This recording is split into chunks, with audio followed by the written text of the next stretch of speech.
Bismillahirrahmanirrahim. Baik, Assalamualaikum warahmatullahi wabarakatuh. Selamat datang, selamat berjumpa kembali pada mata kuliah mikrobiologi.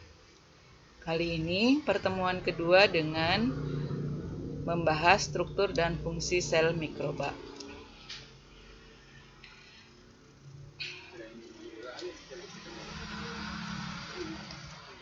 Sebagaimana kita ketahui, mikroorganisme atau mikroba adalah makhluk bersel tunggal atau organisme bersel tunggal, single cell organisms, dan makhluk parasit non-seluler.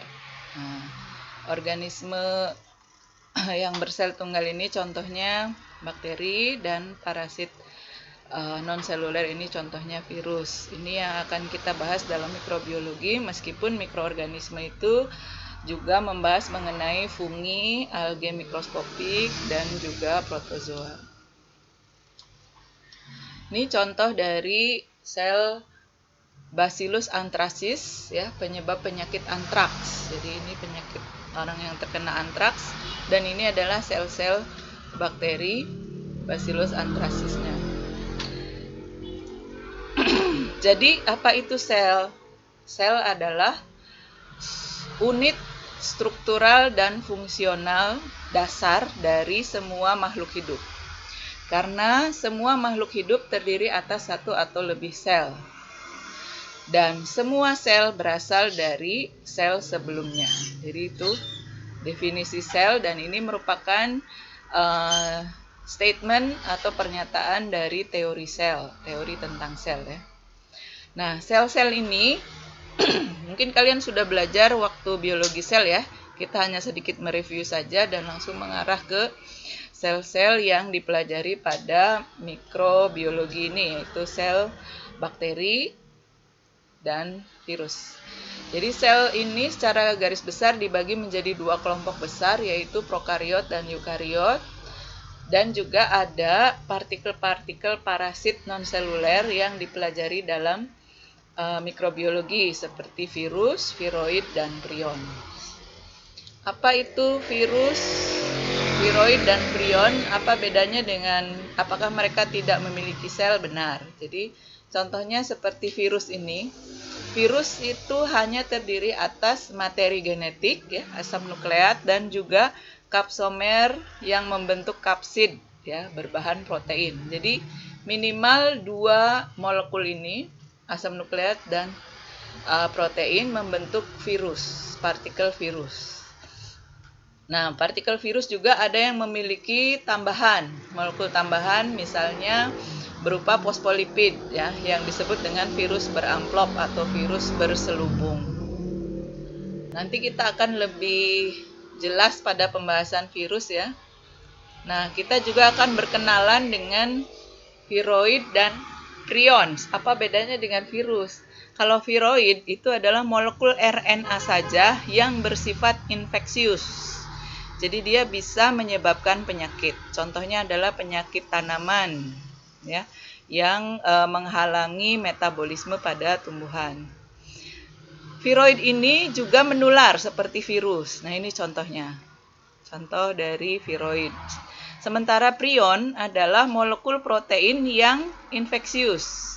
Jadi bentuknya protein, susunan asam amino, dapat menyebabkan penyakit. Contohnya penyakit-penyakit pada hewan dan manusia, seperti penyakit insomnia atau penyakit sapi gila, ya, yang mungkin pernah kita dengar beritanya beberapa waktu yang lalu.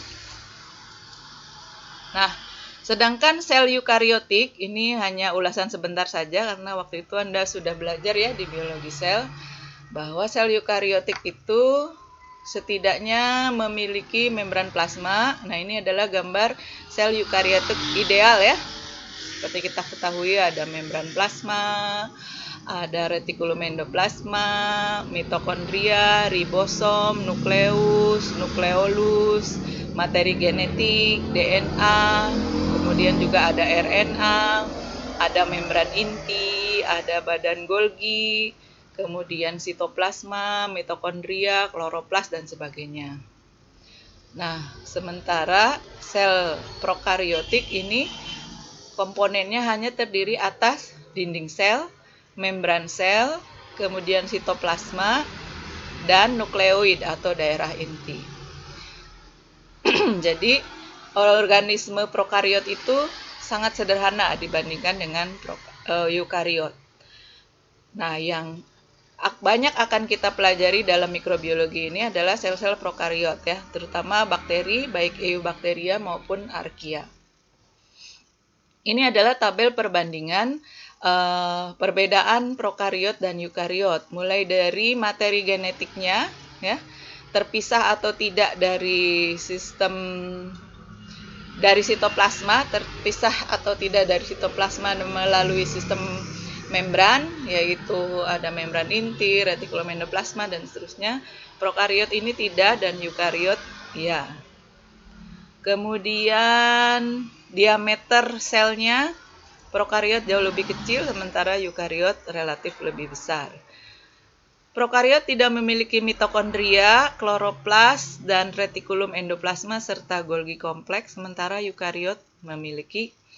Kemudian vakuola gas dan seterusnya ini nanti bisa dibandingkan ya. Vakuola gas, kemudian inklusi atau butiran poli beta hidroksibutirat ataupun hidroksialkanoat ya. Beberapa spesies dapat membentuk pada prokariot yang nanti akan menjadi bioplastik. Kemudian aliran sitoplasma hanya ada pada eukariot.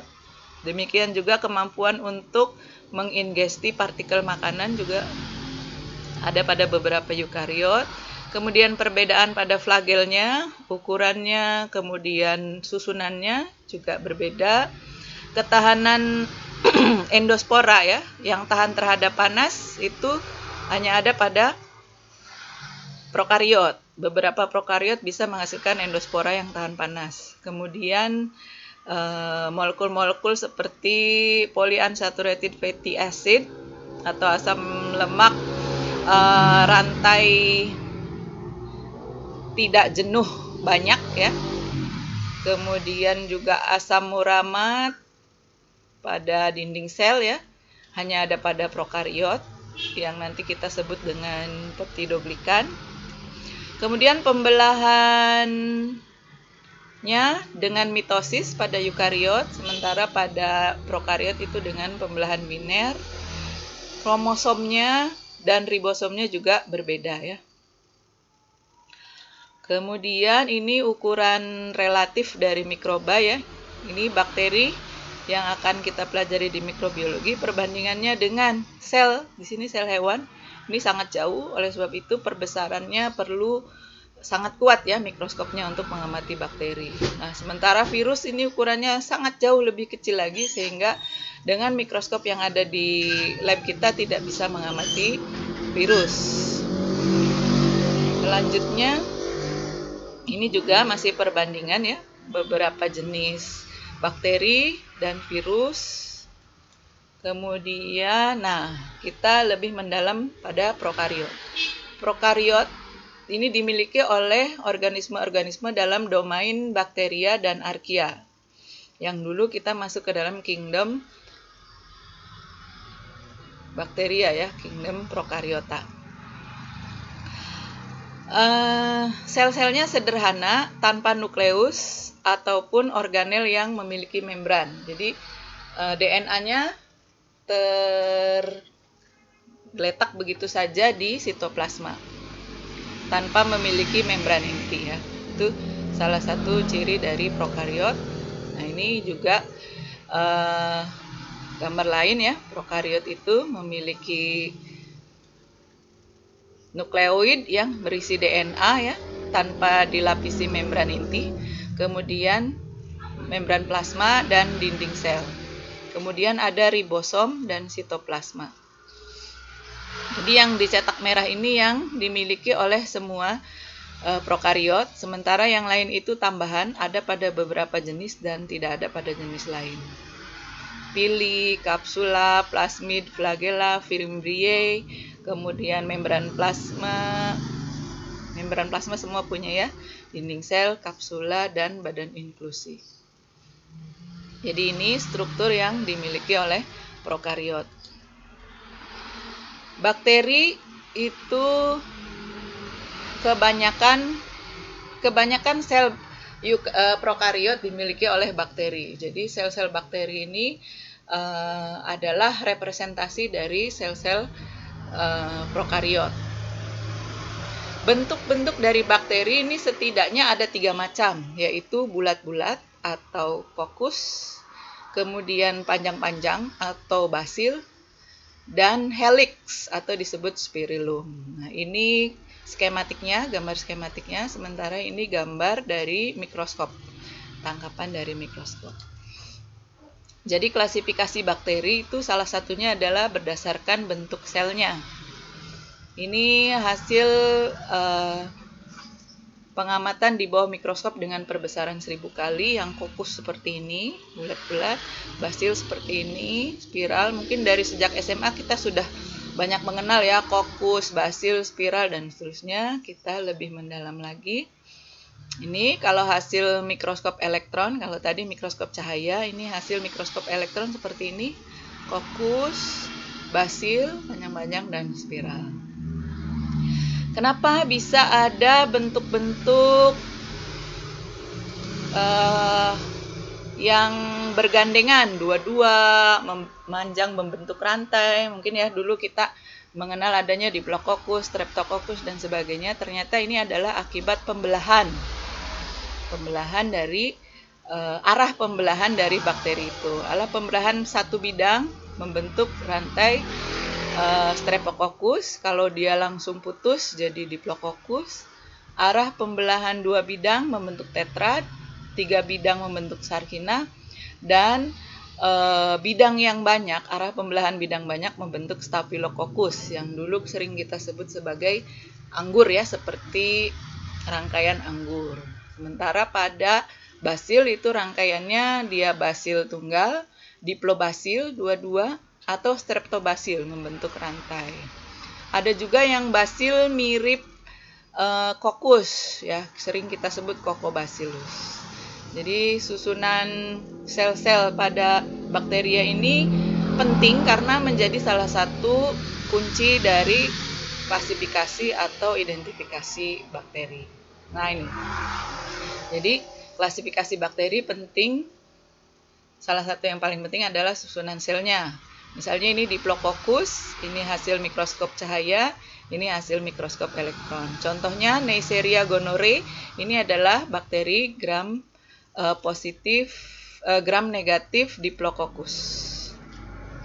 Kemudian Staphylococcus ya, yang berbentuk anggur seperti ini hasil mikroskop elektron, dan ini hasil mikroskop cahayanya berkumpul seperti ini. Contohnya Staphylococcus aureus ya, ini yang sering sehari-hari ada kita pelajari.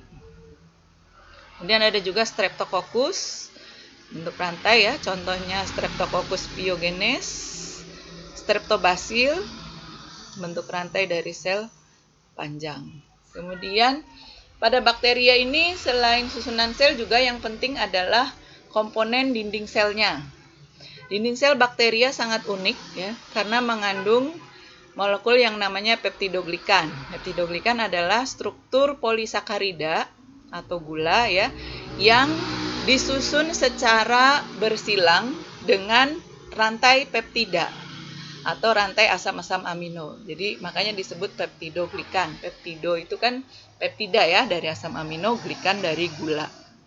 Jadi dinding sel bakteri ini mengandung bahan yang disebut peptidoglikan. Nah, tebal atau tipisnya lapisan peptidoglikan inilah yang menjadi dasar pewarnaan gram, prosedur pewarnaan gram pada identifikasi bakteri. Prosedur pewarnaan ini dikembangkan oleh Hans Christian Gram, ya, seorang ahli physician tuh dokter ya, seorang dokter ahli dari Denmark. Jadi pewarnaan gram ini sangat penting untuk membedakan gram positif dan gram negatif. Ini contohnya. Gram negatif berbentuk batang ya, Escherichia coli, kemudian Neisseria gonorrhoeae tadi kan, gram negatif Coccus. Dua-duanya terwarnai merah. Ini berarti gram negatif semua. Nah, apa bedanya gram positif dan gram negatif? Ini terjadi karena pewarnaan, perbedaan pengikatan zat warna. Jadi ini adalah rangkaian prosedur pewarnaan gram ya. Menggunakan pewarna kristal violet, maka sel akan terwarnai ungu. Semua sel akan terwarnai ungu ya. Kemudian diikat dengan iodin. Ini violet ya. Kemudian diikat iodin menjadi ungu. Nah, kemudian dihilangkan warnanya menggunakan alkohol atau aseton. Gram negatif akan hilang, tidak terwarnai. Yang gram positif akan tetap ungu. Kemudian diberi warna tandingan, warna merah atau pink.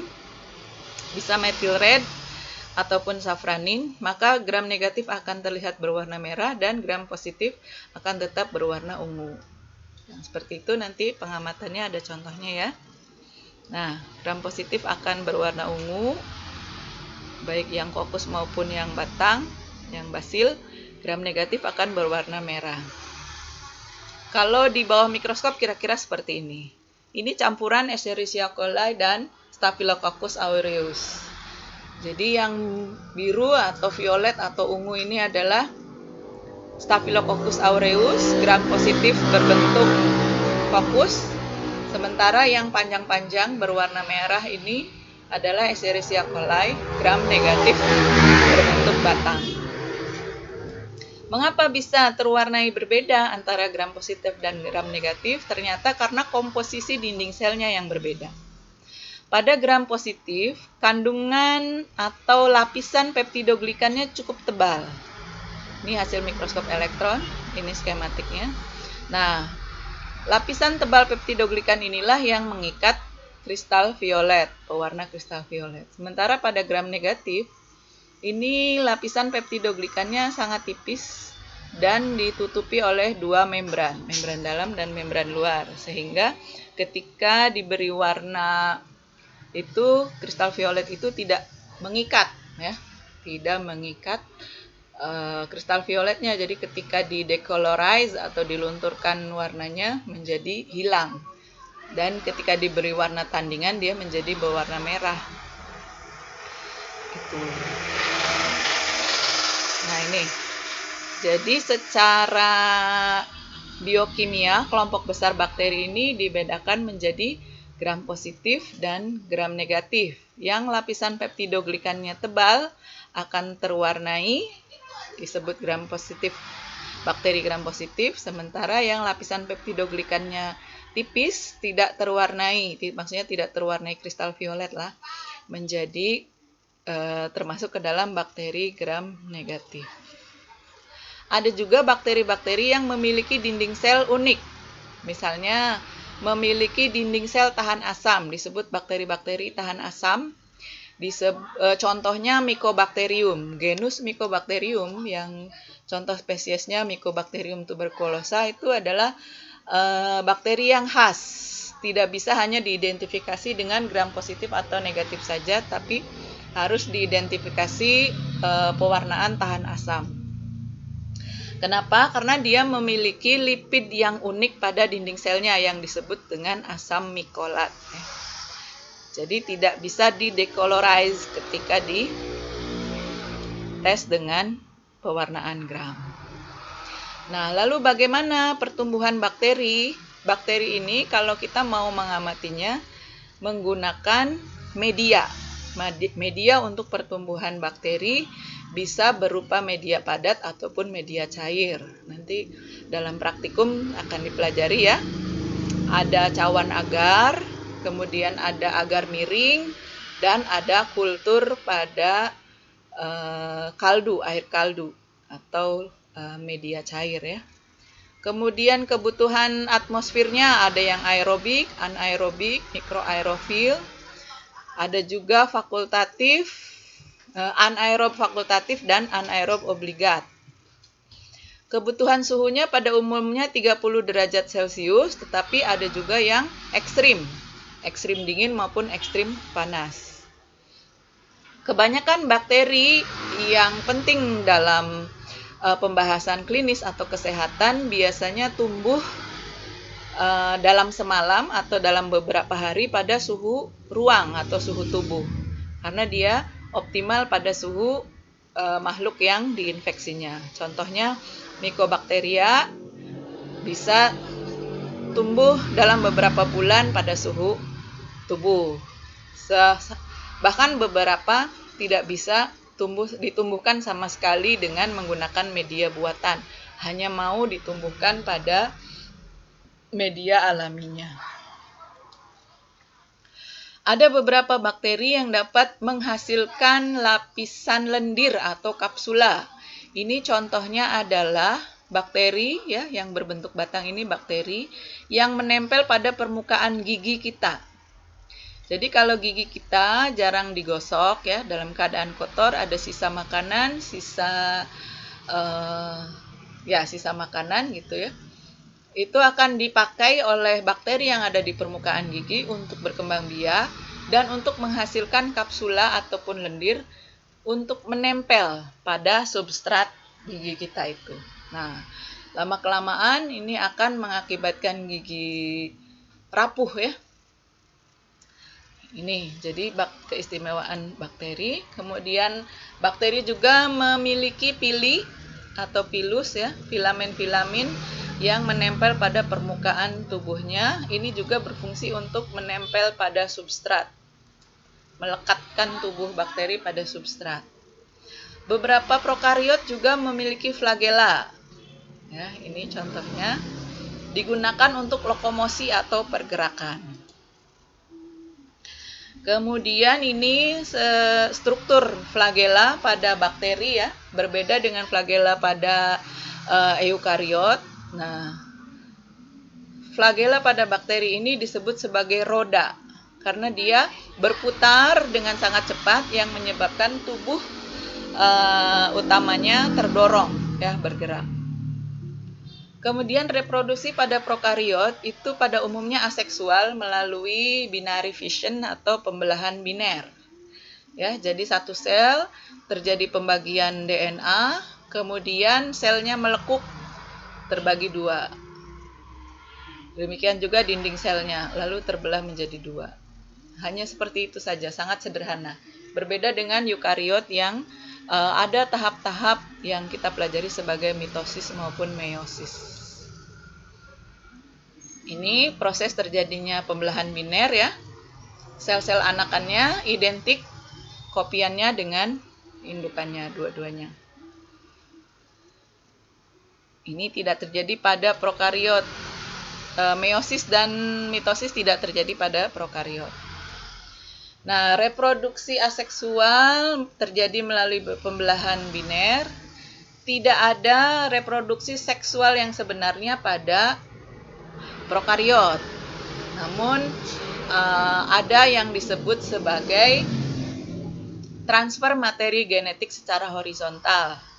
Ya, yang sering kita sebut sebagai reproduksi seksual pada bakteri, yaitu transformasi, transduksi, dan konjugasi. Karena tidak benar-benar reproduksi seksual, hanya saja memang ada pertukaran materi genetik. Transformasi, transduksi, dan konjugasi. Ini konjugasi, pilih seks, menyalurkan materi genetik kepada sel yang di sebelahnya. Kemudian ada juga bakteri yang menghasilkan endospora, spora yang tahan panas ya, di dalam tubuh bakteri, yang pada saat lingkungan atau media tidak menyediakan makanan ya, tidak menguntungkan, dia masih tetap bertahan. Sel-selnya sudah mati, sel vegetatifnya mati, dia tahan. Dan bahkan tahan sampai suhu mendidih. Makanya dalam kegiatan lab bakteri ini untuk mencegah hidupnya endospora ini perlu sterilisasi dengan uap tekanan tinggi. Uap bertekanan tinggi yang disebut alatnya namanya autoclave. Mungkin kalian pernah dengar ya, autoclave itu alat untuk sterilisasi dengan tekanan tinggi. Nah, untuk membasmi ini endospora. Kemudian ini fosil tertua yang pernah diketahui adalah salah satu contoh dari prokariot. Di sini adalah Cyanobacteria yang berumur 3 juta million tahun ya, 3 miliar tahun yang lalu. Jadi ini berumur 3 miliar tahun. Jadi dianggap sebagai organisme pertama di bumi. Prokariot ini terdistribusi secara global, termasuk beberapa bakteri ekstrim. Archaea yang menyukai panas, tumbuh di sekitar mata air panas, tahan sampai 100 derajat Celcius, dia bisa hidup. Kemudian ada juga Archaea yang menyukai kadar garam tinggi ya, halophil tinggi. Kemudian ada juga bakteri atau Archaea yang tinggal di tempat dengan banyak metan ya, menghasilkan metan dia, kemudian tidak menggunakan oksigen. Ada juga bakteri yang tinggal di gua yang memiliki pH sangat asam sampai 0,5. Ada juga bakteri yang tinggal di lapisan es ya, baik es permukaan maupun es bagian dalam seperti ini. Ada bakteri dan Archaea prokariot yang ekstrim. Nah, nutrisi pada prokariot ini sama ya, dikelompokkan ke dalam autotrof maupun heterotrof. Semua organisme membutuhkan sumber energi dan sumber karbon. Autotrof itu ada yang fotoautotrof ya, menggunakan sumber karbonnya CO2, dan kemoautotrof menggunakan juga sumber karbonnya CO2. Yang membedakan adalah sumber energinya. Kalau untuk fotoautotrof itu dari cahaya, sementara yang kemoautotrof itu dari reaksi kimia anorganik. Sementara heterotrof itu juga ada fotoheterotrof maupun kemoheterotrof, yang membedakan adalah sumber karbonnya dari molekul organik ya. Kemudian fototrof ini adalah organisme yang membutuhkan sumber energi dari cahaya ya, sementara kemotrof itu membutuhkan energi dari sumber reaksi kimia. Nah, sampai sini untuk pertemuan kali ini, silahkan dilanjutkan dengan diskusi. Sampai jumpa. Assalamualaikum warahmatullahi wabarakatuh.